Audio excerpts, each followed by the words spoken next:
Assalamualaikum warahmatullahi wabarakatuh. Assalamualaikum warahmatullahi wabarakatuh. Salam sejahtera untuk kita semua. Yang pertama tentu puji syukur kita bisa hadir di sini sehat dan eh, bertambah terus untuk pendengar hari ini. Dan tentunya saya tidaklah sehebat dan sebaik yang disampaikan, kecuali saya hanya tidak mampu menolak perintah senior saya. Izin saya sapa dulu untuk seluruh panelis. Saya sangat sependapat hari ini harus dilakukan panelis, berbeda dengan mungkin sebelumnya. Dr. Muhammad Nasir ini guru saya belajar hukum kesehatan yang mungkin sedang sebentar lagi bergabung, dan tentunya Ketua Pengurus Asosiasi LBH APIK. Ini juga panutan saya sebagai dokter yang belajar hukum, Dr. Honoris Causa Nur Syahbaini Kancang Sungkara LLD. Saya banyak membaca bagaimana pergerakan beliau sama sampaikan oleh Dr. Baharudin tadi. Insya Allah saya bisa meneruskan jejak beliau atau paling enggak mengangkat koper beliau agar saya banyak belajar dari beliau. Kemudian aktivis Indonesia Ibu Wardah Hafiz, dan kemudian Ketua Umum YLBHI Muhammad Isnur Sarjana Hukum. Ini juga penting untuk memahami RUU ini. Kemudian Bapak Dedet Chandra, kemudian Bapak Timbul Siregar, Koordinator Advokasi BPJS Watch, dan Ibu Sita Aripurwani dan Dr. Abidin Syah Siregar, ini orang Medan juga, senior saya, dan Dr. Iqbal Mukhtar, serta Dr. Ganis Irawan. Saya sangat suka komentar-komentar pedas beliau di grup-grup WA, dan tentunya guru saya Bangda Dr. Najrial Nazar, spesialis bedah, di mana saya juga banyak mendapat masukan. Baik, mungkin saya izin share screen dulu. Mungkin file-file ini sepertinya sudah pernah saya sampaikan, dan pengantar tadi juga sudah disampaikan oleh Dr. Jul. Saya ingin memulai dulu untuk memberi pemahaman untuk kita semua terkait apa itu makanan apa ini Omnibus Law. Omnibus Law ini adalah konsep baru di Indonesia yang diperkenalkan oleh Presiden Jokowi untuk meningkatkan laju investasi. Catatannya adalah untuk meningkatkan laju investasi karena banyaknya undang-undang yang bersinggungan satu dengan yang lain. Secara epistemologi, Omnibus ini adalah for everything, untuk semua, yang artinya menyederhanakan berbagai produk hukum antara pemerintah pusat dengan pemerintah daerah. Berbeda Omnibus Law Kesehatan dengan Omnibus Law Cipta Kerja 2020, kalau secara hierarki di sana diatur setelah undang-undang, maka diatur dengan peraturan pemerintah. Semua bahasa diatur dengan peraturan menteri, diganti dengan diatur dengan peraturan pemerintah. Berbeda dengan undang-undang Omnibus Law RUU Kesehatan, bahwa semuanya justru malah diatur dengan peraturan menteri. Yang sudah diatur oleh organisasi profesi, yang sudah diatur menjadi kewenangan presiden, itu ternyata diatur dengan peraturan menteri, malah turun dia ke bawah. Kemudian Omnibus ini dianggap beberapa tulisan jurnal yang saya baca berbahaya kalau diterapkan di Indonesia, karena Indonesia itu menganut sistem civil law. Berbeda dengan negara-negara Amerika, Kanada, Irlandia, Selandia Baru, dan Filipina yang mereka menganut sistem common law. Kenapa? Karena memang DPR di Indonesia, DPR itu fokus di komisi masing-masing. Jadi kalau sistem omnibus ini meringkas beberapa undang-undang menjadi satu paket undang-undang, tentunya harusnya memerlukan perubahan perumusan di DPR. Tetapi pemerintah sudah menyiapkan itu dengan merubah Undang-Undang 12 2021 tentang pembentukan peraturan perundang-undangan, atau yang kita kenal dengan hierarki peraturan perundang-undangan. Itu sudah diatur dengan Undang-Undang 13 tahun 2022.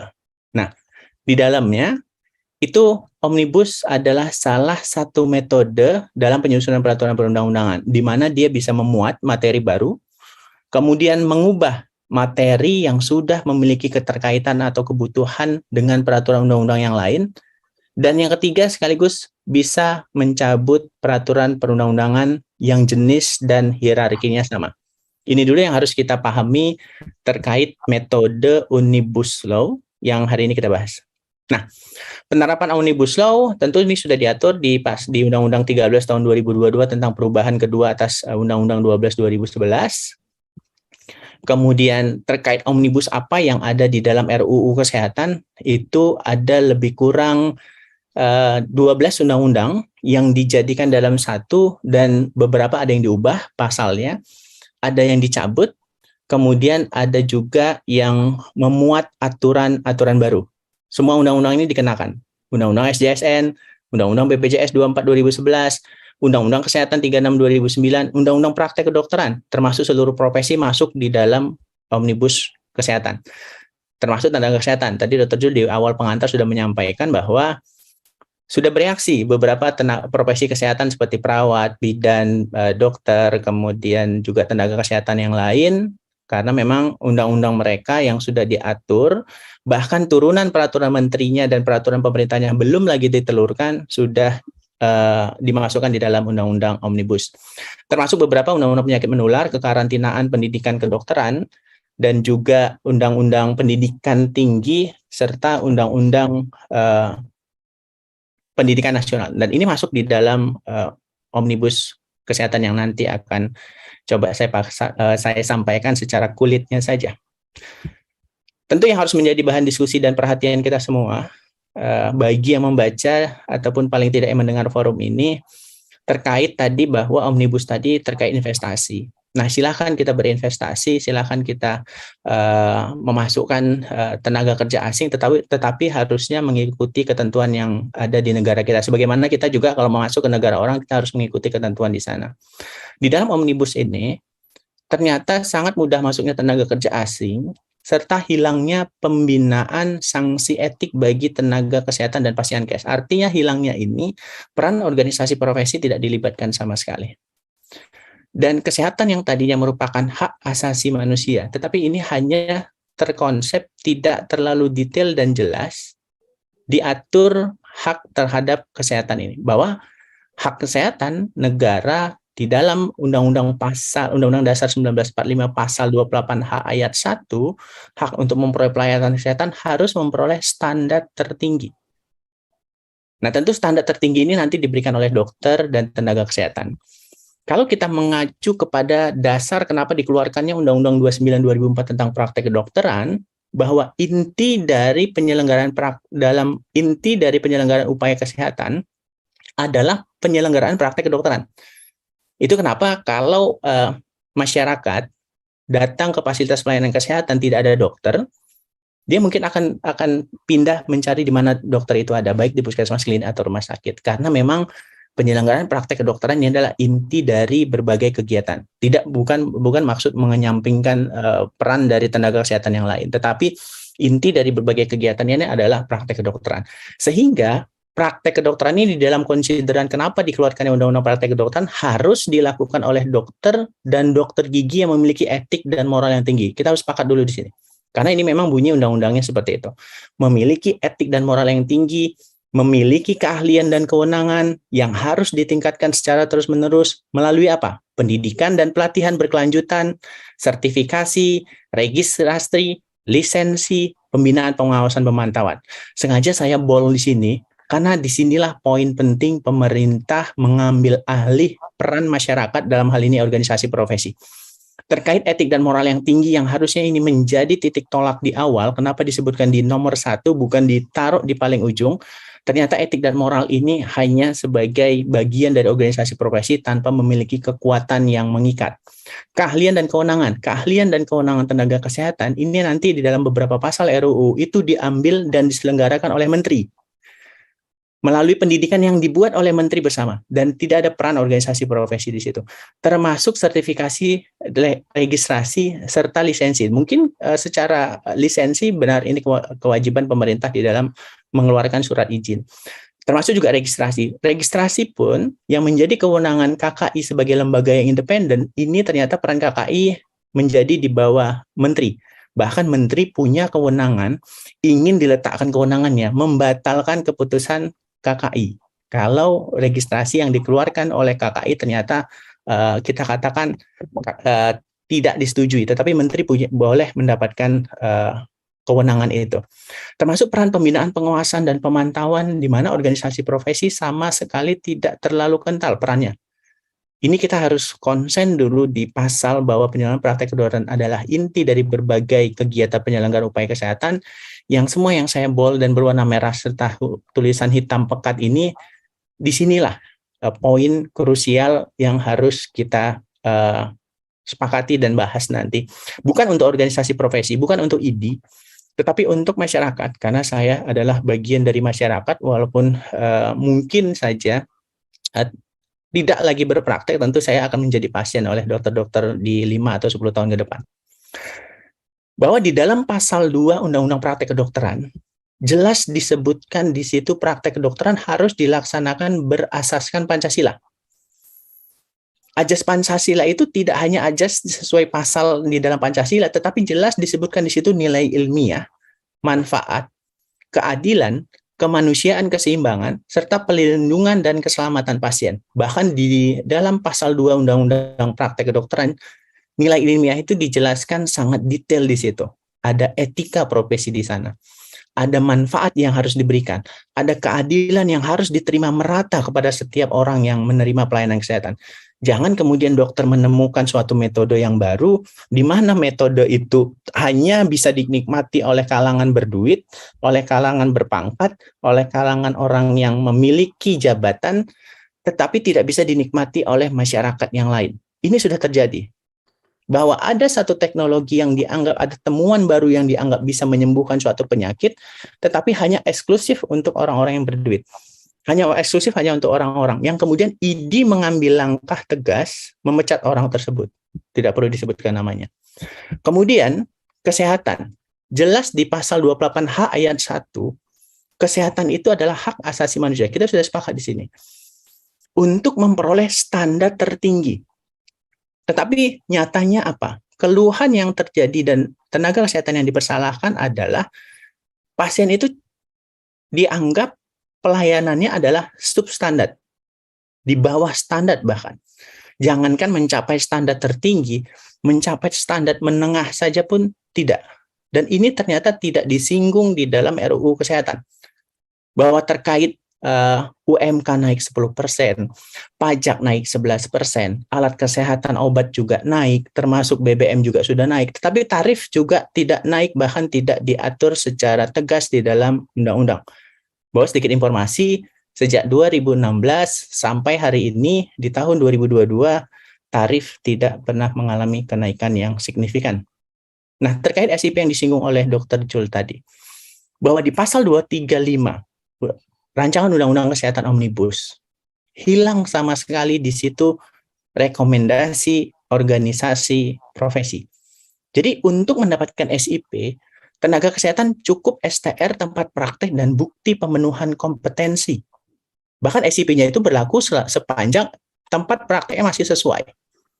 Dan ini berlaku 5 tahun dan pemenuhan kecukupan SKP.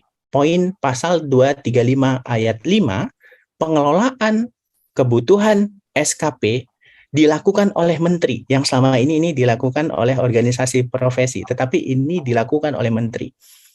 Pengelolaan kebutuhan tadi, SKP tadi, bahkan dapat melibatkan pemerintah daerah, sama sekali tidak melibatkan organisasi profesi untuk pemenuhan kecukupan satuan kredit profesi. Padahal bahasanya sudah jelas, satuan kredit profesi, menteri dapat melibatkan pemerintah daerah. Sama sekali sepertinya alergi dengan organisasi profesi. Ada apa ini? Nah, kalau kita merujuk tadi, bahwa terkait pasal 235 yang menghilangkan rekomendasi organisasi profesi sudah diatur di dalam Undang-Undang Praktek Kedokteran 29/2004 pasal 37 ayat pasal 38 ayat 1 huruf C, ini hilang. Kalau kita mengacu kepada Undang-Undang 36/2014 tentang tenaga kesehatan yang diatur di pasal 46 ayat 4, bahasa rekomendasi dari organisasi profesi tenaga kesehatan 36/2014 juga hilang.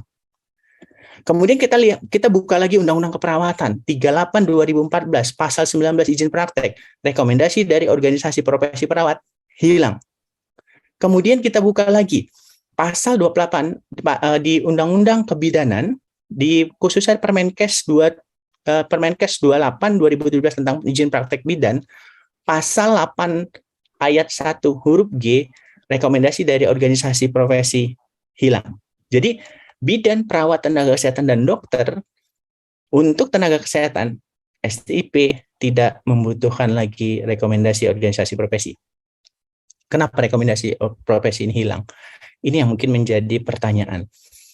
Nah, apa sih organisasi profesi? Sepertinya membuat rancangan RUU Kesehatan ini bingung. Ada dua definisi organisasi profesi. Bahwa organisasi profesi adalah wadah berhimpun tenaga kesehatan yang seprofesi. Kemudian saya temukan lagi organisasi profesi adalah organisasi yang memiliki kompetensi di bidang kedokteran atau kedokteran gigi yang diakui oleh pemerintah. Cukup di situ berhenti.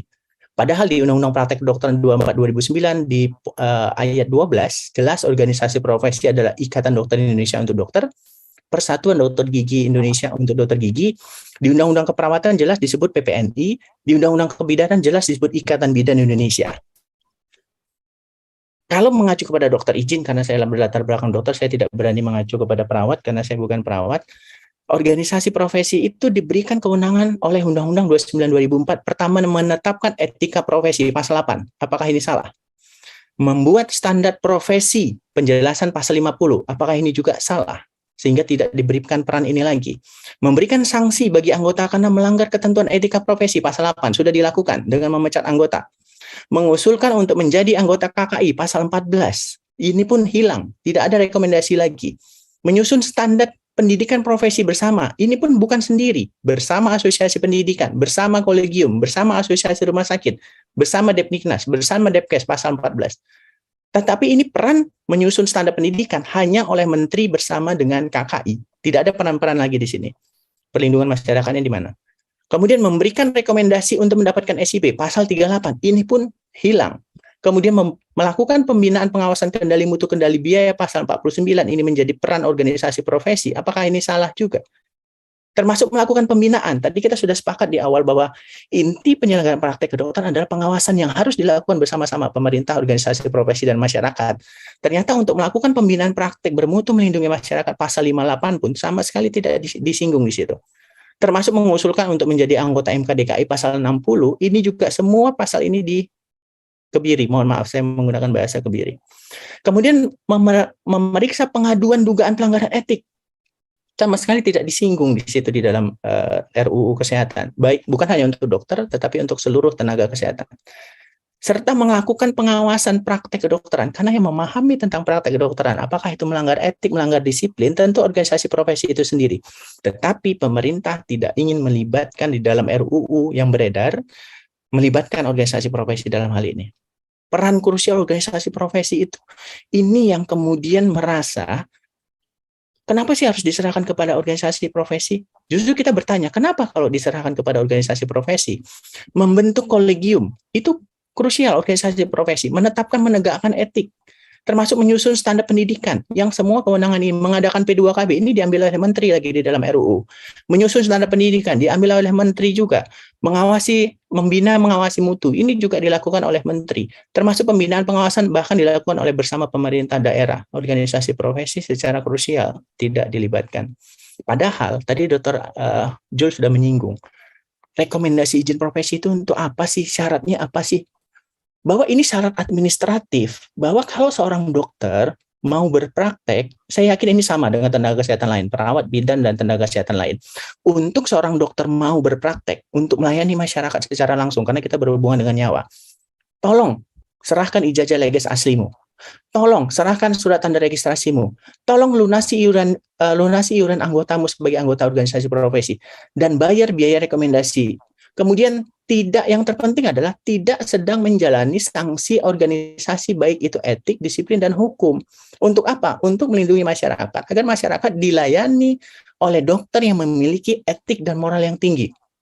Termasuk mengikuti perbekalan komite rekomendasi KRIP berupa materi organisasi, bidang regulasi kesehatan, aspek etik, disiplin, hukum. Karena secara hukum, ignorante juris non ex causa. Ketidaktahuan akan hukum tidak bisa dimaafkan. Makanya ada pembekalan agar dokter paham etik, paham disiplin, paham hukum. Apakah ini salah juga?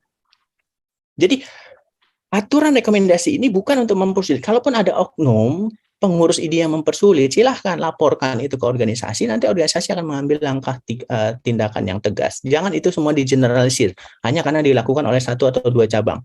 Sementara ID saja memiliki beberapa puluh cabang. Hal-hal yang perlu mungkin kita diskusikan adalah terkait definisi surat tanda registrasi. Sebelah kiri nanti di dalam slide saya akan letakkan RUU Kesehatan, sebelah kanan adalah undang-undang existing. Baik itu Undang-Undang Kesehatan 36/2014 tenaga kesehatan, baik itu Undang-Undang Praktek Kedokteran 29/2004. Definisi ini ragu pembuat RUU bahwa surat tanda registrasi yang selanjutnya disebut STR adalah bukti tertulis yang diberikan oleh siapa? Oleh hantu, maaf, kepada tenaga kesehatan yang diregistrasi. Padahal sudah jelas di dalam Undang-Undang Kesehatan 36/2014 bahwa STR adalah bukti tertulis yang diberikan oleh konsil masing-masing tenaga kesehatan. Jelas, tetapi di RUU Kesehatan yang diberikan oleh siapa? Nggak jelas, tetapi diberikan kepada tenaga kesehatan. Artinya kewenangan siapapun boleh memberikan ini. Institusi pendidikan bisa saja. Kementerian Kesehatan boleh saja, atau orang yang ditunjuk untuk itu. Kenapa tidak? Kenapa dihilangkan bahasa yang diberikan oleh konsil? Kemudian surat izin praktek tentu ini diberikan oleh pemerintah. Bahasa ini sama copy paste-nya. Tetapi untuk STR, copy paste-nya menghilangkan konsil. Ini juga menjadi sesuatu yang perlu dipertanyakan. Kemudian terkait SIP Yankes virtual. Ternyata nanti akan ada pelayanan kesehatan virtual. Dengan era teknologi seperti ini, kita mungkin tidak bisa menghilangkan ini. Yang menarik adalah bahwa izin praktek yang tadinya diberikan oleh Pemda kabupaten kota bagi perawat yang menjalankan prakteknya, ini untuk kesehatan virtual SIP diberikan oleh menteri, langsung oleh menteri SIP ini. Bukan oleh pemerintah daerah atau mungkin melibatkan organisasi profesi. Bahkan dalam keadaan tertentu dengan alasan percepatan pemenuhan kebutuhan pelayanan, SIP itu bisa diterbitkan oleh menteri. Nah, bahkan dalam rangka penerimaan SIP tadi, pemerintah daerah menetapkan kuota. Jadi sama sekali organisasi profesi hilang, tidak dilibatkan sama sekali. Tentang tenaga kerja asing, bahwa tenaga kerja asing yang dia lulusan luar negeri, sudahlah tenaga kerja warga negara asing, yang lulusnya dari luar negeri, tetapi dia sudah mendapatkan izin tinggal tetap, dan dia mau berpraktek di Indonesia, dapat diberikan STR. Begitu mudahnya.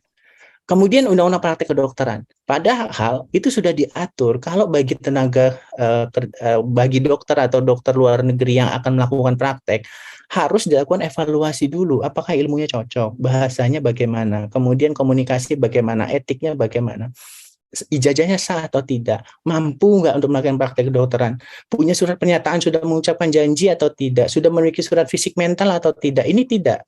Telah mendapatkan izin tinggal tetap dan akan berpraktek dapat diberikan STR. Tenaga kerja asing, lulusan luar negeri, yang menjadi program PPDS, bisa diberikan STR, surat tanda registrasi sementara. Padahal untuk aturan sebelumnya ini tidak mengatur itu. Ini yang tadi saya sebut bahwa Menteri pasal 246 berwenang melakukan evaluasi, berwenang melakukan koreksi terhadap STR yang diterbitkan oleh konsil dan konsil kedokteran gigi.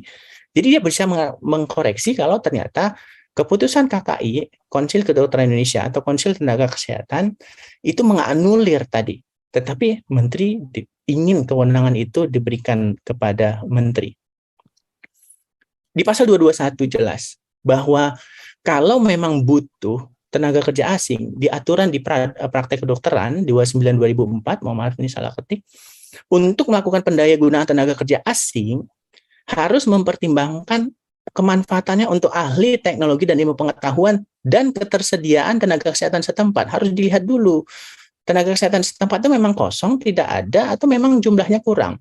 Tetapi untuk di RUU, di 221, tenaga kerja asing dalam rangka investasi atau non-investasi dengan ketentuan, terdapat permintaan dari pengguna tenaga kesehatan tenaga kerja asing untuk pelayanan dalam ahli teknologi dan ilmu pengetahuan, untuk jangka waktu 3 tahun dan dapat diperpanjang selama memenuhi persyaratan. 3 tahun langsung diberikan dan kemudian diperpanjang setelah memenuhi syarat. Padahal tidak dicantumkannya atau dihilangkannya ketersediaan tenaga kesehatan setempat. Ini juga mungkin menjadi hal-hal yang krusial. Kemudian terkait tenaga kerja asing juga di situ proses yang evaluasi yang harusnya dilakukan bersama organisasi profesi, ini juga sama sekali juga tidak diatur atau disinggung. Termasuk pendidikan pelatihan yang saya singgung tadi di awal. Pasal 229, untuk percepatan pemenuhan dokter subspesialis dan dokter gigi subspesialis, menteri dapat menyelenggarakan program pelatihan atau fellowship di rumah sakit pendidikan. Padahal selama ini pendidikan itu diselenggarakan oleh lembaga, oleh organisasi profesi dan bukan sendiri, bukan ID sendiri, dan lembaga lain yang diakreditasi dalam rangka penyerapan perkembangan ilmu pengetahuan dan teknologi. Tetapi di sini menteri boleh melakukan. Apakah ini tidak menambah beban menteri lagi? Kasihan saya yang jadi menteri nanti. Kemudian di pasal 230, bahkan kepala daerah dan pimpinan fasilitas pelayanan kesehatan bertanggung jawab atas pemberian kesempatan yang sama tanpa melibatkan organisasi profesi. Jadi menteri ya sesuai pasal 229 bersama kepala daerah dan pimpinan fasilitas pelayanan kesehatan. Ini sama sekali benar-benar alergi terhadap organisasi profesi. Dan yang menarik adalah pasal 89 di RUU Kesehatan. Setiap orang yang mati batang otaknya itu sudah dianggap menyetujui menjadi pendonor organ dan atau jaringan. Setiap orang yang mati batang otaknya dianggap menyetujui menjadi donor organ dan atau jaringan. Kecuali orang tersebut pada saat hidupnya sudah menyatakan tidak setuju. Jadi kalau kita sakit ke rumah sakit sudah harus tanda tangan saya tidak setuju untuk organ saya itu di. Kalau kita tidak tanda tangani kemudian kita mati batang otak akhirnya kemudian kita dianggap setuju tuh gitu ya. Nah ini pasal yang ditambahkan tadi. Padahal aturan sebelumnya tidak mengatur terkait orang yang mati batang otak dianggap menyetujui menjadi pendonor darah, organ, atau jaringan. Nah ini juga hal-hal yang perlu kita bahas nanti. Dan untuk batasan usia anggota KKI ini juga hilang. Ini yang saya heran. Bahwa di aturan praktek kedokteran sebelumnya berusia minimal 40 tahun, setinggi-tingginya 65 tahun. Ini dihilangkan. Kemudian juga yang tadi yang saya sampaikan anggota KKI itu di bawah menteri, bahwa ketentuan mengenai tata cara pengangkatan, persyaratan pimpinan anggota KKI diatur dalam peraturan menteri. Padahal sebelumnya di Undang-Undang Praktek Kedokteran pasal 14 ayat 3 keanggotaan KKI itu ditetapkan oleh presiden atas usul menteri. Nah, kemudian terkait anggota KKI di bawah menteri, kewenangannya itu ditambah, kemudian bahkan menyusun dan KKI itu harus menyusun dan menyampaikan laporan secara berkala kepada menteri. Benar-benar ini di bawah menteri.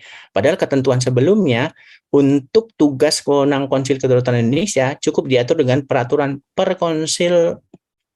Dan kemudian terkait tugas dan fungsi KKI yang diatur oleh menteri, beberapa itu tambahan dan ada yang dikurangi kewenangan-kewenangan ini kalau secara detail nanti akan dilihat di dalam pasal 245 diperbandingkan dengan pasal 6 sampai pasal 10 Undang-Undang Praktek Kedokteran. Dan ini yang kemudian menjadi sedikit unik.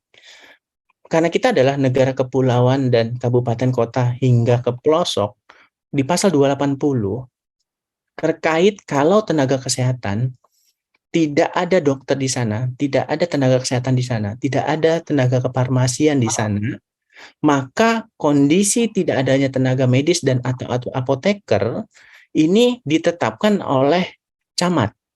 Jadi kalau tidak ada dokter, apakah sekarang memang tidak ada dokter di kecamatan? Kalau dulu kita mungkin ada dokabu ya. Tapi ini cukup ditetapkan oleh camat. Kemudian ancaman pidana. Bagi tenaga kesehatan itu jelas dilarang berpraktek tanpa STR dan tanpa SIP.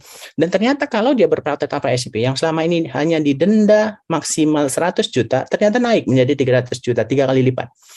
Kalau tak punya SIP, itu yang tadinya denda 100 juta naik juga menjadi 300 juta, 3 kali lipat.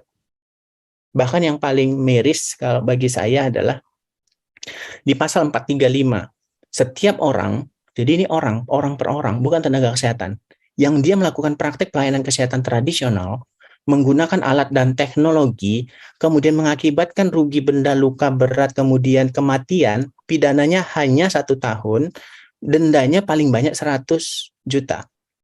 Coba kita lihat di Undang-Undang Tenaga Kesehatan 36/2014 pasal 84.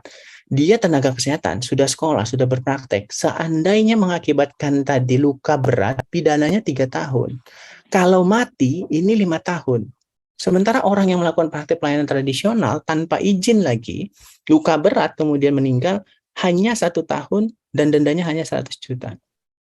Nah, terkait revisi di dalam Undang-Undang 29/2003 tentang Sistem Pendidikan Nasional, di sini ada diatur ditambahkan pasal 23A selain perguruan tinggi, program profesi dapat diselenggarakan oleh institusi penyelenggara pendidikan profesi tertentu. Ini juga tidak jelas maksudnya apa.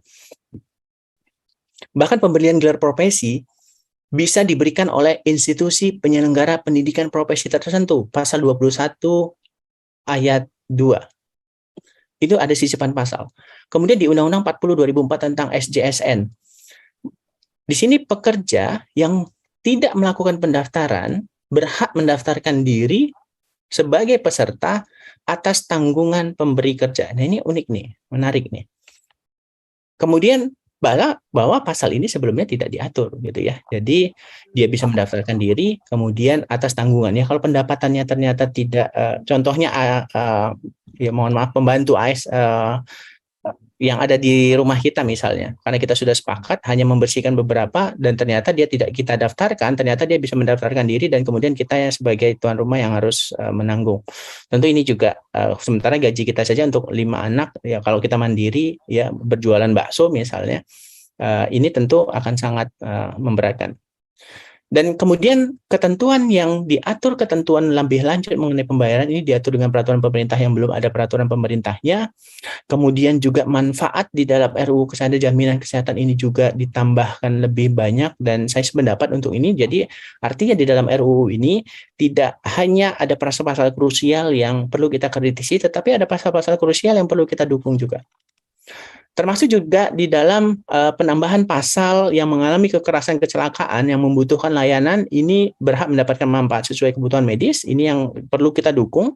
Jadi tidak hanya pasal-pasal krusial yang kita kritisi, tetapi ada hal-hal yang perlu kita sambut. Artinya bahwa RUU ini bukan secara keseluruhan tidak baik, tetapi ada yang baik. Tetapi untuk yang tidak baik tentu kita wajib untuk melakukan kritisi. Termasuk manfaat jaminan yang ini memang perlu kita perdalam kembali khususnya bagi tenaga kesehatan yang sudah meninggalkan keluarganya dan beresiko di dalam pekerjaannya termasuk di dalam perjalanannya agar juga mendapatkan hak yang sama sebagaimana peserta penerima pelayanan kesehatan.